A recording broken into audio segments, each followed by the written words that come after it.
Minggu kedua, dia ada perasan sesuatu yang memang pelik. Setiap pada jam 4:06 pagi, kamera bernombor 17 dia akan menunjukkan sesuatu. Lepas dia bagi tahu tu, supervisor tu terus pandang dia macam, yelah, dia macam tergamam pun ada. Dan abang ni pun yelah, dia tunjuk dekat supervisor ni, tak ada ni ni saya tunjuk abang footage ni dia pun tunjuk lah. Memang confirm guys, pada pukul 4:06 pagi dekat kamera nombor 17 tu memang muncul lelaki tu lagi. Tapi waktu dia nampak tu, lelaki tu tak berjalan, dia berdiri depan kamera. Hai guys, Assalamualaikum, welcome to channel Faiz Cerita.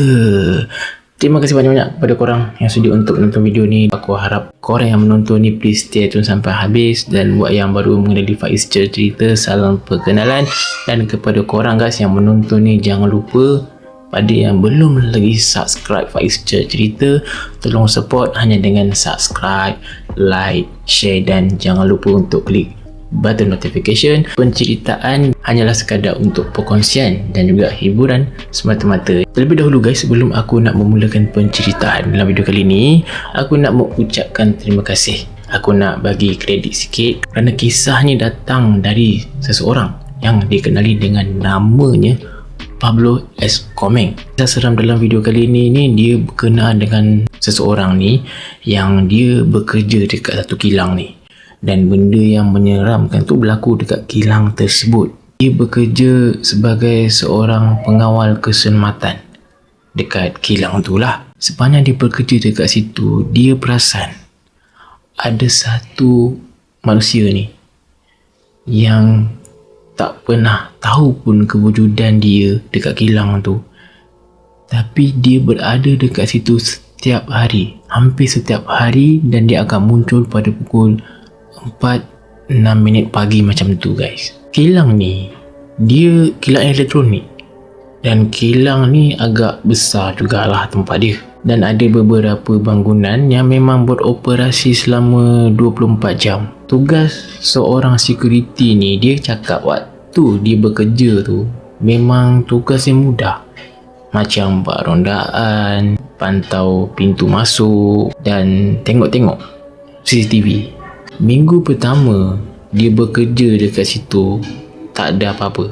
Minggu kedua dia ada perasan sesuatu yang memang pelik. Setiap pada jam 4:06 pagi, kamera bernombor 17 dia akan menunjukkan sesuatu. Apa yang ada dekat situ? Ada seorang lelaki dekat koridor belakang gudang. Dan lelaki yang dia nampak tu dalam CCTV tu, dia punya uniform warna biru gelap, lengkap lah dengan helmet keselamatan apa semua ni. Pada awalnya abang yang security ni, dia ingat lelaki tu ialah staff lah, tapi shift malam. Dan dia pernah lah nak menegur melalui radio. Dia bagi tahu, Bang, kawasan belakang gudang sana tu bang, jangan masuk sebab tengah maintenance. Dia tak dapat apa-apa respon, diam je. Dan lelaki yang dia nampak tu terus je berjalan. Pada masa tu juga dia tak adalah fikir panjang, ataupun dia tak fikirlah benda-benda yang aneh ni. Sampailah ada satu malam tu, abang security ni dia nekat nak pergi jumpa supervisor dan dia nak bertanya untuk kepastian. Dia tanya dekat supervisor tu, Bang, saya nak tanya sikit lah bang, siapa nama pekerja yang selalu jalan dekat koridor dekat gudang tu? Sebab saya selalu nampak dia lalu lalang dekat situ pada pukul 4:06 pagi. Selalu saya nampak dia dekat kamera 17 tu. Jadi saya nak tanya abang ni, nak pastikan siapa tu. Lepas dia bagi tahu tu, supervisor tu terus pandang dia macam, yelah, dia macam tergamam pun ada. Dan abang ni pun yelah, dia tunjuk dekat supervisor ni, tak ada ni ni saya tunjuk abang footage ni dia pun tunjuk lah. Lama je supervisor tu tengok rakaman tu, lama. Lepas tu dia minta abang security tu tadi, zoom sikit, zoom. Yang abang security ni pun zoom lah, zoom dekat-dekat sikit. Dan supervisor tu pun tengok. Lepas dia tengok rakaman tu, dia tu bangun daripada tempat duduk. Lepas tu dia terus bagi tahu dekat abang security ni tadi, kau tunggu kejap kat sini, kau jangan keluar daripada bilik CCTV ni. Memang masa tu abang security ni pelik. Supervisor tu keluar daripada bilik tu dan dia pergi panggil pengurus keselamatan. Diorang ni tadi ada memberitahu dekat abang ni memang satu benda yang membuatkan dia rasa tak sedap. Apa yang diorang ni beritahu dekat abang security ni, lelaki yang diorang nampak dalam rakaman tu guys, dengan uniform dia tu, rupa-rupanya uniform lelaki dalam rakaman tu pakai dah tak digunakan lagi. Uniform tu dipakai pada tahun 2011. Abang security ni pun dia tanya lah dekat supervisor ni semua. Tanya. Yelah dia nak tahu lebih lanjut, tapi diorang tak jawab. Hari seterusnya abang security ni dia memang nak menunggu pada pukul 4:06 pagi sebab dia nak betul-betul pastikan apa yang terjadi dekat kamera nombor 17 tu, apa yang dia akan nampak. Adakah lelaki yang dia nampak tu akan muncul lagi? Memang confirm guys, pada pukul 4:06 pagi dekat kamera nombor 17 tu memang muncul lelaki tu lagi. Tapi waktu dia nampak tu, lelaki tu tak berjalan, dia berdiri depan kamera. Muka dia betul-betul menghadap dekat lens CCTV tu.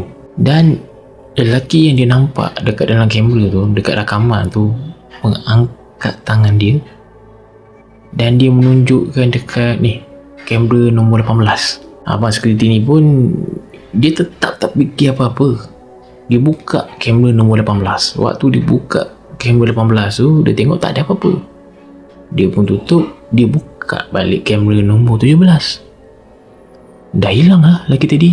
Puas dia memikir apa benda yang jadi ni sebenarnya, sebab dia dah puas tanya supervisor apa semua tapi tak dapat apa-apa jawapan. Jadi untuk memastikan, dia nak menggali, mencari. Besok pagi dia pergi bertanya dekat seorang pengawal keselamatan yang dah memang lama bekerja kat situ, yang dikenali dengan namanya Rahman. Dia cerita dekat Pakcik Rahman ni, bagi tahulah apa yang dia nampak, apa yang jadi. Lelaki dalam rakaman tu pakai uniform warna biru gelap apa semualah. Dia beritahu, dia cerita semua kat Pakcik Rahman tu. Bila Pak dia sebut je pasal uniform lelaki yang dia nampak warna biru gelap tu, Pakcik Rahman ni terdiam. Tak nak Pakcik Rahman ni dia bagi tahu jugalah dengan abang ni. Dia cakap, kalau kau nak tahu, pada tahun 2011 ada seorang pekerja dekat sini meninggal dunia, dan pada tahun tu memang pekerja-pekerja memang pakai uniform baju biru gelap ni. Nama pekerja tu Hafiz, dan macam mana dia boleh meninggal dunia tu, dia terperangkap dalam mesin, dan waktu kejadian tu berlaku pada pukul 4 pagi. Abang ni pun dia macam tanyalah dekat pakcik tu, tapi saya tak faham lah pakcik, kenapa kamera nombor 17 tu duk merakam dia dan dia selalu muncul dekat dalam kamera nombor 17 ni.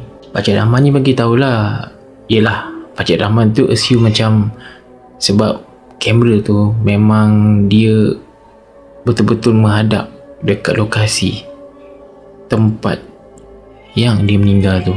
Sejak pada masa tu abang security ni dah mula rasa takut lah. Lepas dia dah tahu kisah tu, dia jarang duduk dekat dalam bilik CCTV seorang-seorang. Sampailah ada satu malam tu, semua pengawal keselamatan yang ada keluar buat rondaan. Masa tu dia terpaksa berseorangan dalam bilik CCTV. Bila masuk ni waktu jam pukul 4:06 pagi, kamera nombor 17 tu pun dah berubah. Apa yang berlaku guys, kamera tu buka sendiri, nyala sendiri, dan bila tu buka je, menyala je, nampaklah entiti tu. Apa yang abang ni nampak, entiti ni, kelibat ni, dia berjalan, memang menghadap nak datang ke depan. Dan dia jalan tu memang makin lama makin dekat, makin lama makin dekat, sampai lensa CCTV tu, kamera tu penuh muka dia. Dan bila wajah dia dah dekat dengan CCTV tu, abang ni beritahu dia masih ingat lagi ada dengar bunyi bisikan. Yalah, walaupun kamera tu tak ada speaker, dia tak ada fungsi yang boleh mengeluarkan bunyi, tapi memang boleh dengar jelas. Apa yang dia dengar tu, bisikan tu berkata, jangan tengok kamera nombor 18. Dia teringat terus apa yang jadi sebelum tu, yang di mana Yelah, entiti tu tunjuk kamera nombor 18, dia buka, tak ada apa-apa. Lepas tu dia pergi bilik nombor 17, dia dah hilang. Jadi dia macam teringat lah. Tapi entah macam mana dia rasa nak buka juga tau. Dia pun buka lah kamera nombor 18 tu, memang tak ada apa-apa. Tapi dalam beberapa saat kamera 18 tu dia macam bergerak sendiri tau. Bergerak, dia macam ke arah lain sendiri. Kamera tu dia menghala ke abang security ni. Masa tu dia panas keliling, tengok belakang, kosong, tak ada apa-apa. Kamera 18 tu bergerak dan stop ke dia. Dan dia memberanikan diri untuk tengok dekat-dekat kamera nombor 18 tu. Dia nak perhatikan, dia nampak diri dia betul duduk dekat kursi. Tapi tadi dia tengok kosong tau sekeliling dia. Tiba-tiba kat belakang dia ni ada seorang lelaki tengah berdiri. Yang dia nampak tu ada seorang lelaki berdiri tu pakai uniform keselamatan warna biru gelap dengan helmet semua. Masa tu apa lagi, abang security ni tu tak tunggu guys. Dia terus lari keluar daripada bilik tu. Besok paginya tanpa berfikir panjang, dia terus serahkan notis berhenti kerja. Selepas dia bagi notis berhenti kerja dekat supervisor tu, dia sempat agak lah bertanya dekat supervisor tu, "Bang, saya dah tahu dah apa yang jadi, apa yang berlaku, apa yang berlaku dekat situ kan, yang dia nampak kamera 17 pukul 4 pagi. Dia dah tahu dah kan." Dan dia tanyalah dekat supervisor tu sebab dia nak double confirm juga, adakah betul Pakcik Rahman tu cerita kan. Dia tanya, "Bang, kenapa benda ni berlaku pada pukul 4:06 pagi?" Bukan tu je yang membuatkan abang ni dia rasa terpaku juga. Supervisor ni dia ada tambah satu ayat, dia bagi tahu dekat abang ni, "Kalau kau nak tahu, sebelum kau kerja sini dia tak pernah muncul tau pada pukul 4:06 pagi. Lepas kau kerja kat sini dia muncul pada pukul 4:06 pagi." Dan abang ni tanya, "Habis dia muncul pukul berapa pula?" 4:07 pagi. Maksudnya kat sini kan biasa seminit lah. Abang security ni pun malah nak fikir-fikir, malah nak tanya-tanya lagi. Benda dah berlaku apa semua, dia pun dah tak tahan. Dia pun tak nak menanggung ketakutan tu lama-lama. Dia pun keluar lah daripada tempat kerja tu, settle apa semua. Dia tak nak fikir, dia pun cari kerja yang lain. Dan selepas tu okey lah. Dan selepas itu juga dia tak tahulah apa yang berlaku dekat kilang tu, sama ada gangguan lagi ke tak ada ke, dia pun tak tahu dah. So guys, itulah perkongsian kisah seram dalam video kali ni. Yang perkongsian ni dikongsi dari seseorang lelaki yang dikenali dengan namanya Pablo Escomeng. Terima kasih banyak-banyak kepada dia sebab dia sudi mengizinkan untuk aku kongsikan di Faiz cerita untuk perkongsian, dan sebenarnya boleh dianggap hiburan lah buat korang yang sudi untuk menonton, mendengar kisah ni sampai habis.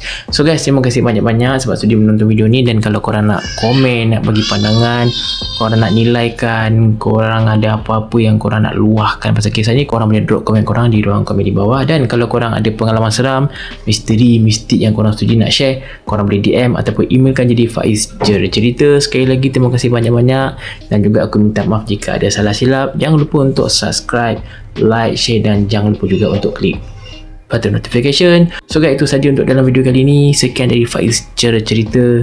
Please guys, stay tune untuk support Faiz Cerita. Please, aku sangat memerlukan support daripada korang yang menonton. Okay guys, stay tune untuk next video guys, InsyaAllah. Assalamualaikum.